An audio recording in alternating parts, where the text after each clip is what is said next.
السلام علیکم ورحمۃ اللہ وبرکاتہ۔ جماعت دام اسلامیات لیکچر نمبر 7 سورۃ احزاب۔ آج جو ہے نا ہم آیت نمبر 5 کے اندر جو سوال تھے، مختصر سوالات، آج ہم ان کو پڑھیں گے۔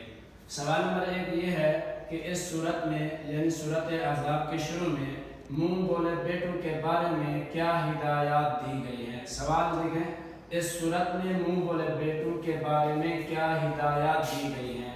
اللہ تبارک تعالیٰ نے سورۃ احزاب کے اندر منہ بولے بیٹوں کے بارے میں 4 ہدایات فرمائی ہیں۔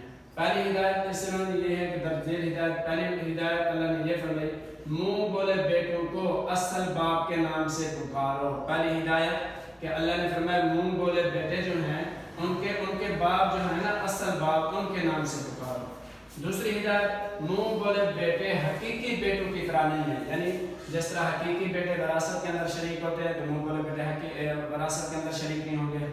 اسی طرح تیسری بات اللہ نے یہ فرمائی کہ منہ بولے بیٹوں کے باپ کے نام معلوم نہ ہو تو وہ دین میں تمہارے بھائی اور دوست ہیں، یعنی ہم عمر ہیں تو آپ ان کو بھائی کہیں، اگر تھوڑی سی بڑی عمر کے ہیں تو آپ ان کو دوست کہیں۔ تو اسی طرح چوتھی بات اللہ تعالیٰ نے یہ فرمائی، اس سے پہلے جو غلطی ہو چکی سے مراد یہ ہے کہ اگر تم نے ان کو پکارنے میں ان کے باپ کا نام کوئی غلط پکار لیا یا اپنے باپ کے نام کے ساتھ ان کو پکار لیا یا جو بھی غلطی ہو چکی وہ اس پر کوئی گناہ نہیں، یعنی اللہ نے فرمایا کہ اس سے پہلے جو غلطی ہوئی اس پر کوئی گناہ نہیں ہے، آئندہ ایسی غلطی کرنے سے گریز کریں، یعنی پرہیز کریں، اس سے بچیں۔ سوال نمبر 2 یہ ہے کہ لے پالک اور متبنہ کسے کہتے ہیں؟ یہ جو ہم کہہ رہے ہیں نا منہ بولے، لے پالک اور متبنہ، یہ تینوں ایک چیزیں ہیں۔ لے پالک اور متبنہ منہ بولے بیٹے کو کہتے ہیں۔ لے پالک بھی منہ بولے بیٹے کا نام ہے، متبنہ بھی منہ بولے بیٹے کا نام ہے، اور منہ بولا بیٹا بھی ان کو کہتے ہیں۔ تینوں چیزیں ایک ہی ہیں۔ اب آتے ہیں اس طرف۔ سوال نمبر 3 ہمارا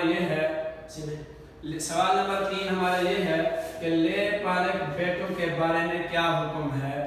سوال نمبر 3 دیکھیں کہ لے پالک بیٹوں کے بارے میں کیا حکم ہے؟ جواب یہ ہے کہ لے پالک بیٹوں کو، لے پالک کو اس کے اصل باپ کے نام سے پکارو۔ اسی طرح آخری سوال آج ہمارا یہ ہے، سوال نمبر 4 کہ لے پالک کے باپ کا نام معلوم نہ ہو، لے پالک کے باپ کا، لے پالک سے مراد لے پالک بیٹوں کے باپ کا نام معلوم نہ ہو تو کیا کرنا چاہیے؟